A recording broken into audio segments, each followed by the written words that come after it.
सुरगुरुं वन्दे जगत्कारणं वन्दे पन्नगभूषणं मृगधरं वन्दे पशूनां पतिं वन्दे सूर्यशशाङ्कवलिनयनं वन्दे मुकुन्दप्रियं वन्दे भक्तजनाश्रयं च वरदं वन्दे शिवं शङ्करम् ॐ मृत्युञ्जयाय रुद्राय नीलकण्ठाय शम्भवे अमृतेशाय शर्वाय महादेवाय ते नमः। नमस्तेऽस्तु भगवन् विश्वेश्वराय महादेवाय त्र्यम्बकाय त्रिपुरान्तकाय त्रिकाग्निकालाय कालाग्निरुद्राय नीलकण्ठाय मृत्युञ्जयाय सर्वेश्वराय सदाशिवाय श्रीमान् महादेवाय नमः। ॐ नमः शम्भवाय च मयोभवाय च नमः शङ्कराय च मयस्कराय च नमः शिवाय च शिवतराय च ॐ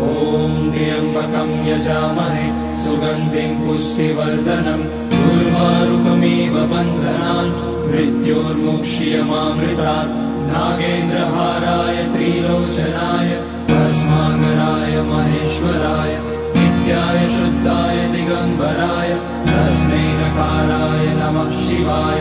मन्दाकिनी सलिलचन्दनचर्चिताय नन्दीश्वर प्रमथनाथ महेश्वराय मन्दार पुष्य बहुपुष्य सुपूजिताय तस्मै मकाराय नमः शिवाय शिवाय गौरी वदनाब्जवृन्द सूर्याय लक्षाध्वरनाशकाय श्रीनीलकण्ठाय वृषध्वजाय तस्मै शिकाराय नमः शिवाय वसिष्ठकुम्भोद्भगौतमार्य मुनीन्द्रदेवार्चितशेखराय चन्द्रार्कवैश्वानरलोचनाय तस्मै वकाराय नमः शिवाय